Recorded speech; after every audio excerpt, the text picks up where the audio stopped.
Buenas tardes. El tema de nuestra presentación es el uso de gráfica lazo en el ámbito financiero aplicando un enfoque estadístico del aprendizaje automático. Esta técnica se enmarca dentro de las herramientas avanzadas de data mining y es especialmente útil en la gestión y análisis de datos complejos como los de mercados financieros.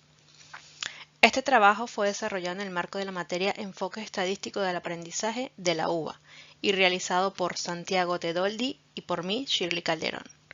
A lo largo de esta presentación exploraremos cómo una técnica puede ayudarnos a identificar dependencias entre activos financieros y a tomar decisiones más informadas de contextos de alta volatilidad y complejidad. En esta presentación abordaremos los siguientes puntos claves: introducción, problema disparador, gráfica lazo y aplicación. En introducción comenzaremos contextualizando el tema y estableciendo las bases para entender este análisis.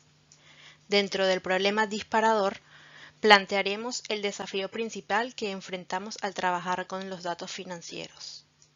Gráfica lazo. Exploraremos cómo esta técnica nos ayuda a encontrar relaciones relevantes entre activos. Y por último, aplicación. Veremos cómo aplicar este enfoque a un caso práctico mostrando resultados y análisis.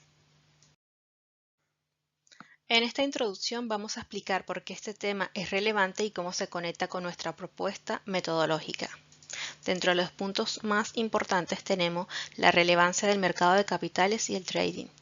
El mercado de capitales y el trading son pilares fundamentales para el desarrollo económico, ya que permiten la generación de oportunidades de inversión y canalizan recursos hacia sectores productivos. También tenemos la revolución fintech y expansión del mercado. Con la revolución fintech estamos viviendo un crecimiento exponencial de acceso y participación en los mercados financieros. Esto nos está transformando la forma en que inversionistas y empresas interactúan con el sistema financiero. Desafío actual. Sin embargo, esta expansión trae consigo un desafío importante: la gestión eficiente de carteras en un entorno caracterizado por una creciente complejidad y volatilidad de los mercados. Propuesta metodológica. Para enfrentar este desafío, proponemos el uso de gráfica lazo, una técnica que nos permite construir redes de dependencia entre activos financieros. Esto nos ayuda a entender mejor las relaciones entre los activos y la toma de decisiones más informadas. En esta lámina queremos introducir el problema disparador que nos llevó a desarrollar este análisis. Está compuesto por tres elementos claves que explican los desafíos y las necesidades en el contexto del mercado actual. Como número 1 tendríamos desafíos del mercado, donde primero enfrentamos desafíos del mercado por un lado y hay un exceso de información y una alta volatilidad que dificulta la toma de decisiones efectivas. Esto significa que los inversionistas no solo deben procesar grandes cantidades de datos, sino también adaptarse rápidamente a cambios inesperados. Por otro lado, existe una interdependencia entre activos, donde lo que sucede en un sector o un mercado afecta inevitablemente a otros. Esto complica aún más la planificación estratégica. Como número 2 tenemos las restricciones, donde en segundo lugar nos encontramos con restricciones inherentes a cualquier modelo de inversión. Uno de los más eficientes es el balance entre riesgo y retorno, que además se ve condicionado por diversas limitaciones, como presupuestos o normativas.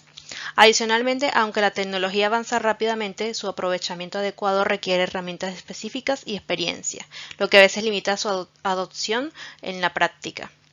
Como número 3 tendremos las estrategias necesarias, donde finalmente para superar estos desafíos y restricciones se vuelven necesarias ciertas estrategias. Una de ellas es la mitigación de riesgo mediante diversificación, que busca reducir la exposición a factores específicos al invertir en una variedad de activos. Otra estrategia clave es la reducción de sesgos psicológicos, como el exceso de confianza o el miedo, que pueden influir negativamente en decisiones financieras. Ambas son esenciales para mejorar los resultados en un entorno tan complejo.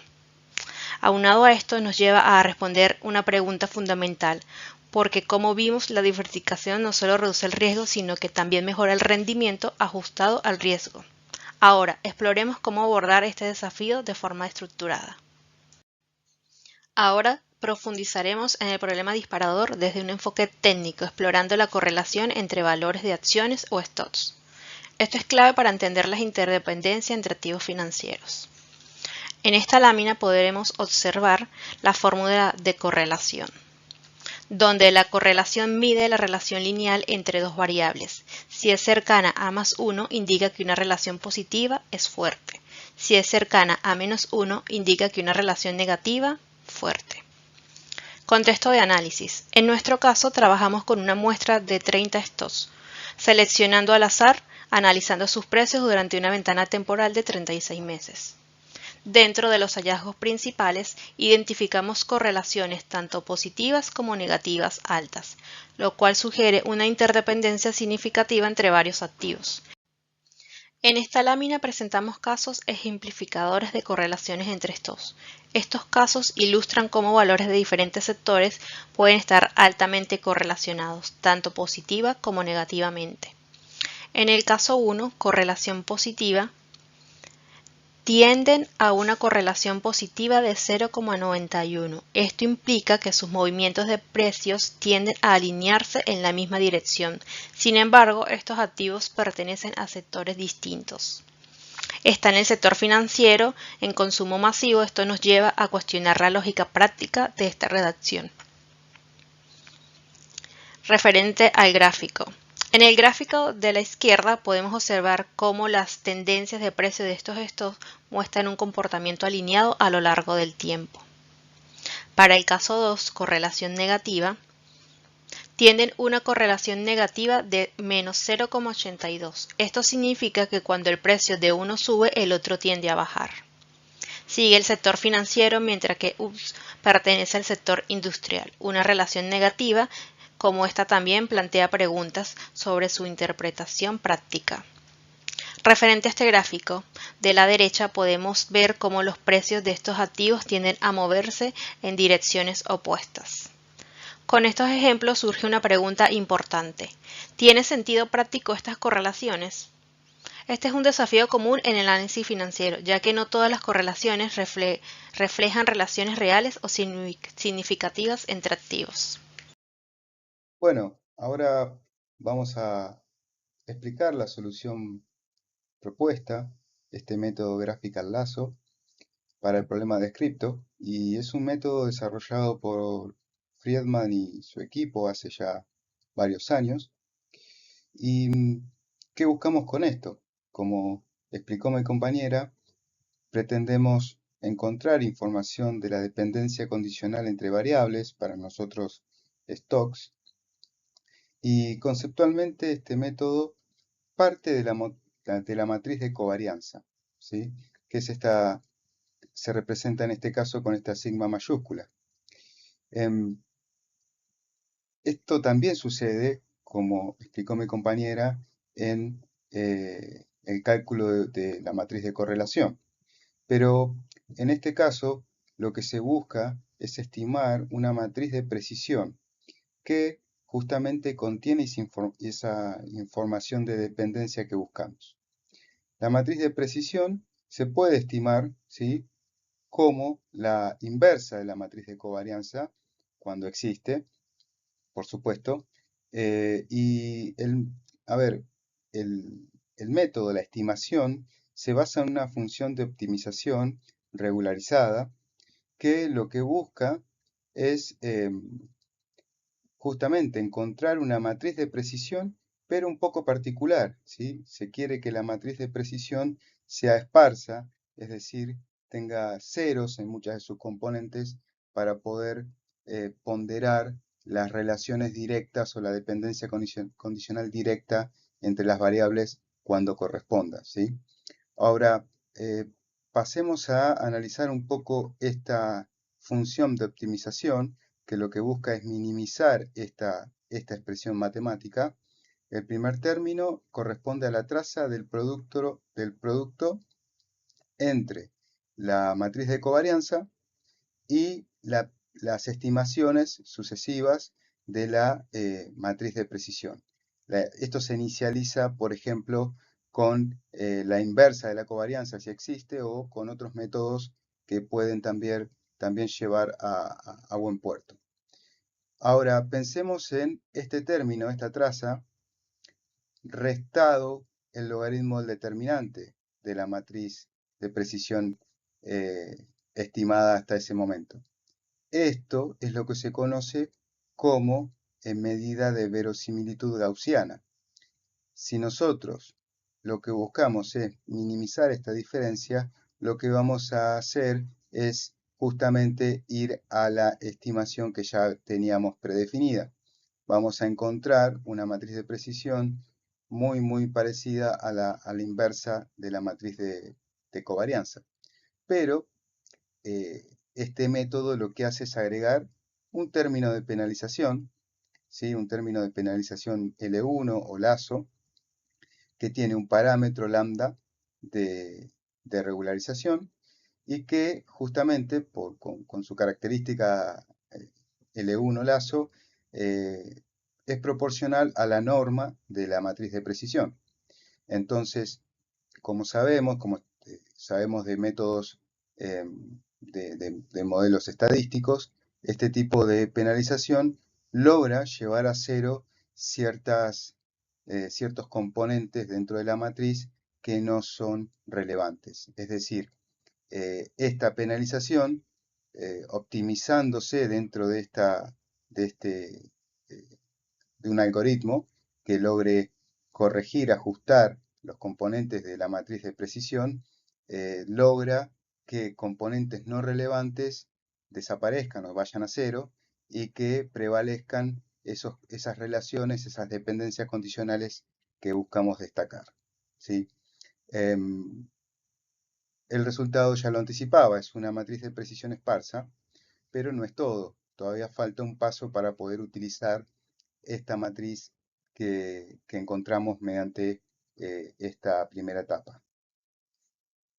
El paso siguiente es trabajar la matriz de precisión esparsa que encontramos para hallar, o mejor dicho, normalizar cada componente fuera de la diagonal y corregir, por ejemplo, el signo, ¿sí? Fíjense que esta es la fórmula que se aplica para encontrar lo que se conoce como matriz de correlación parcial, que es el producto de este método con el cual se construyen los grafos, que vamos a ver un poquito más adelante. Pero básicamente lo que estamos haciendo acá es agarrar cada término fuera de la diagonal y normalizarlo con la raíz cuadrada del producto de los términos correspondientes a la diagonal de cada variable, en este caso de cada stock. Esto es importante porque primero normaliza, o sea, lleva a -1 y a los elementos entre -1 y 1, pero también logra corregir con el signo negativo la relación que se invirtió con la inversión de la matriz de covarianza, ¿sí? Al invertir la matriz de covarianza, damos vuelta a las relaciones y esto lo vuelve a corregir, ¿sí? Ahora, ¿cómo aplicamos este método en valores de bolsa? En este trabajo hicimos un ejercicio con datos de Yahoo Finance, ¿sí? Buscando, consultando valores de stocks, de 200 stocks, las más populares o conocidas, en los últimos 36 meses, eligiendo esta ventana de tiempo que permite captar patrones a mediano plazo. Además abarca ciclos económicos en sus distintas fases y evita ruido temporal, que por ahí no es tan importante depende del objetivo, ¿no? que se pretenda con estas inversiones o la selección de valores. Las librerías que usamos están acá mencionadas, estas son las más importantes, por ejemplo, Gelazo, ColorAmps, iGraph, RColor Viewer, 3GS y bueno, otras que están acá mencionadas. Gelazo contiene el método, QuantMode permite trabajar con valores de stocks de una forma muy amena, ¿sí? Y bueno, vamos a dar paso a el primer intento de aplicar este método, que fue justamente con la aplicación en los retornos de nuestros valores, ¿sí? ¿Por qué fuimos por este paso? Porque sin entender a fondo el negocio de las inversiones financieras, pudimos darnos cuenta de que esto elimina tendencias a largo plazo, suma comparabilidad, además enfatiza fenómenos estacionarios, reduce cierto ruido, cierto eh, impacto, mejor dicho, de eventos corporativos que suele haber en empresas donde eh, aparecen se toman ciertas decisiones o hay dividendos que se entregan y demás. Y además permite un enfoque específico en las ganancias que se obtendrían de operar con estos valores, ¿sí? Pero tuvimos un problema, tuvimos un resultado bastante malo. A la derecha se observa el grafo que se construyó a partir del uso de valores de retorno. Es un grafo completamente desconectado, no hay una sola relación. Eh, Esto nos llevó a cuestionarnos qué era lo que estaba pasando. Nos dimos cuenta, quizá un poco tarde, que habíamos usado retornos diarios y que esas variables, esas columnas tenían mucho ruido, el ruido diario. eh, y bueno, como primera instancia lo que hicimos fue, bueno, veamos qué pasa si lo aplicamos a los valores de cierre, por ejemplo. Y en este caso tuvimos mejores resultados, ¿sí? Cuando aplicamos a valores de cierre, se crearon grafos bastante coherentes con algunos nodos desconectados, pero como vamos a ver en breve, sí se encontraron relaciones que tienen cierta interpretabilidad desde el punto de vista de sectores o empresas, compañías relacionadas. Em, Se detectan, bueno, esas relaciones que en definitiva pueden permitir que este método se aplique, ¿no? Eh, Logrando, por ejemplo, clusterizar valores, stocks, y poder operar de una forma eh, diversa y obtener mayores ganancias. Ahora vamos a repasar el notebook. Mi compañera va a presentar el notebook donde trabajamos todo este ejercicio y también vamos a observar un HTML interactivo con este resultado visto de una forma mucho más amena y explorable. A continuación presentamos un pequeño sondeo del código R trabajado en esta notebook. Este código representa los pasos esenciales que seguimos para implementar el análisis, desde el procesamiento de los datos hasta la generación de visualizaciones. Hemos utilizado librerías específicas como GLSO para los modelos.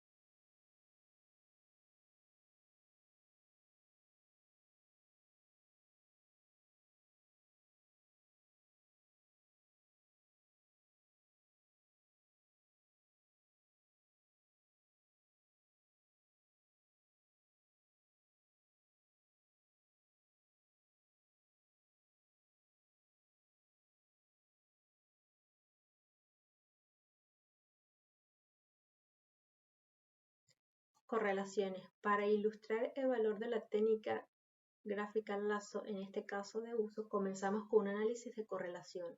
Esto nos ayuda a identificar relaciones entre las variables y a explorar posibles patrones de colinealidad.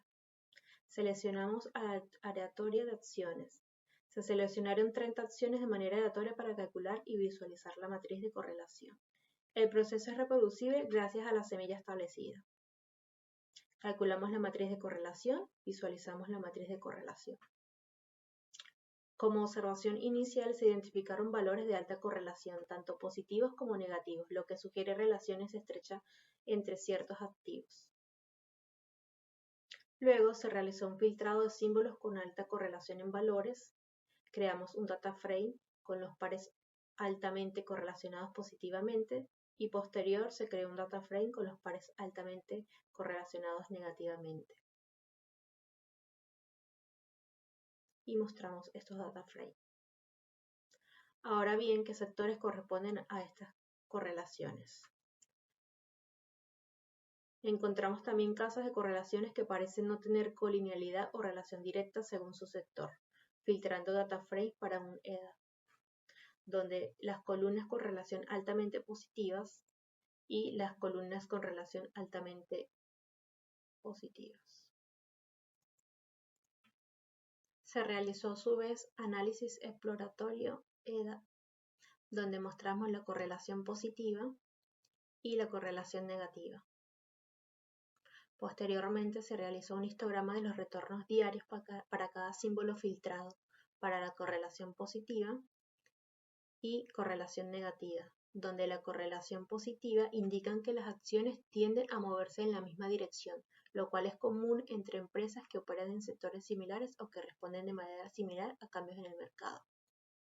Y para correlación negativa, en cambio sugieren que las acciones pueden moverse en direcciones opuestas, lo que podría ser útil para estrategias de cobertura o diversificación en carteras de inversión. Como conclusión de esta sesión, podemos analizar valores bursátiles e intentar relacionar con sus correlaciones o distribuciones de ROT. Puede ser un poco confuso, sobre todo para el ojo inexperto, conocer el tipo de industria o negocio que se sustenta al stop para relevante. Seguidamente, en Graphical Lasso, aplicaciones los retornos. Aplicación de la técnica paso por paso partiendo del data frame de retornos, donde tenemos eliminar las tendencias de largo plazo, sumar comparabilidad, retornos adimensionales, captar mejor los fenómenos estacionarios, reducir el impacto de eventos corporativos y el foco de ganancia de los activos. Calculamos posteriormente la matriz de covarianza, aplicamos Graphical Lasso, realizamos una matriz de precisión, seguido una matriz de correlación parcial, calculamos la matriz de correlación parcial y visualizamos las relaciones como un gráfico de red. Usamos iGraph para construir y visualizar un gráfico basado en las conexiones significativas de la matriz, donde construimos por primer paso el grafo, asignamos sectores a los nodos, creamos un vector de color único para cada sector, mapeamos cada sector con un color y asignamos los colores a vértices según su sector. Como acá podemos observar el grafo según las indicaciones que venimos realizando. Luego hicimos un gráfico en HTML más interactivo, que ya lo explicó mi compañero Santiago.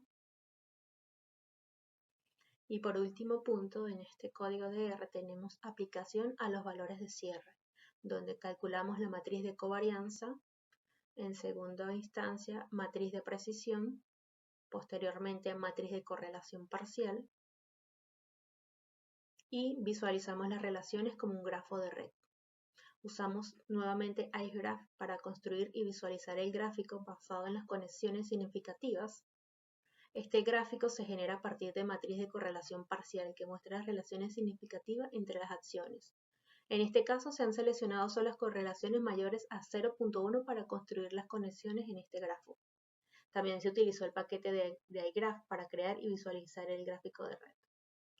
Posteriormente asignamos los sectores a los nodos, donde cada nodo en el gráfico representa una acción y a estos nodos se les asignan los sectores correspondientes. A su vez, esto se logra mediante la función match para emparejar los nombres de las acciones, que serían los símbolos, en sus sectores en el dataset. Seguido, creamos un vector de colores únicos para cada sector. Esto para hacer que la visualización sea un poco más intuitiva en cada sector, generando un color único. Facilitamos también la identificación de los sectores con colores asignados a cada uno de estos nodos. Luego mapeamos cada sector a un color donde se ajustó los elementos visuales con el tamaño de cada vértice. Y asignamos los colores a los vértices según su sector. Este sería el gráfico generado. Este grafo no solo muestra la estructura de correlaciones significativas, sino que también permite observar cómo las acciones dentro de un mismo sector tienden a estar fuertemente correlacionadas.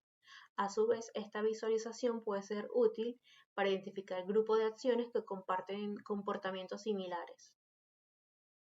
Y bueno, acá generamos el gráfico en HTML de forma más interactiva, que lo mostró mi compañero Santiago. Bueno, acá tenemos el archivo HTML creado con los valores de cierre, ¿sí? Observamos que el grafo está coloreado según el sector al cual pertenece cada stock. Por ejemplo, si hacemos un hover por un nodo, nos muestra el símbolo de la stock, en este caso ED, y el sector utilities, ¿sí? Toda esta línea de relaciones uno a uno, lo cual es llamativo, pertenece al mismo sector, ¿sí? También vemos lo que se observaba en el plot plano, que hay puntos que están por fuera, ¿sí? Desconectados. Acá hay, por ejemplo, en celeste, hay un stock WMB de energía, del sector de energía, y acá en este rinconcito, hay un grupo. Si hacemos clic en alguno, se marca para mostrar relaciones, como pasó recién. Pero bueno, en este caso vemos cómo el sector de energía está agrupado, por supuesto con conexiones con otro tipo de empresas, por ejemplo, CAT Industrials con MPC Energy, ¿sí? Están relacionados. Y después vemos que este grafo no es óptimo desde el punto de vista segmentación o clusterización. Habría que correr algún algoritmo eh, que evalúe pesos y vaya clusterizando eh, por, por cercanía distintos grupos, ¿sí? Esto queda pendiente para un trabajo futuro, pero se observa que, por ejemplo, todo lo que es rojo acá está Netflix, por ejemplo, viene en el medio de toda la maraña de nodos y relaciones, son el sector tecnología, todo lo que es rojo, ¿sí? Bueno, se puede observar que hay relaciones que tienen cierto sentido, encontradas en valores de cierre. Por supuesto, si miramos cómo resultó para el caso que hicimos respecto a retornos, no hay nada conectado, lo cual es bastante negativo para este análisis y que por supuesto queda pendiente corregir esa, esa parte, ¿sí? Tratar de encontrar la forma de que los retornos muestren relaciones que deberían estar en los datos, ¿sí? Muy bien, finalizando esta tanda de videos, las conclusiones creo que son importantes, que está bueno mencionarlas. Eh, el método Graphical Lasso resulta una herramienta útil para relacionar valores de bolsa, eso creo que queda claro. Pero bueno, el producto final que se usaría en el negocio requiere de un análisis de especialistas en finanzas, es decir, poder crear esos clústeres más allá de un ajuste, de ciertos umbrales para poder romper un poco o separar en grupos los grafos que estuvimos viendo. También hace falta el ojo de un especialista para poder validar de alguna manera esos grupos que se están creando, ¿sí? Y por otro lado, queda pendiente, ¿sí? El trabajo sobre retornos. Creemos que si podemos ajustar los retornos a valores, por ejemplo, mensuales o semanales, se reduciría mucho el ruido que hay en valores diarios, de retorno diario, y esto permitiría también otro tipo de análisis, quizás desde el punto de vista de negocio más efectivo. Bueno, eso fue todo y en nombre mío y de mi compañera Shirley Calderón, eh, le dejamos el link con nuestro repositorio donde pueden acceder al código y también al resultado y a poder ver un poco más en profundidad el trabajo. Muchas gracias y hasta la próxima.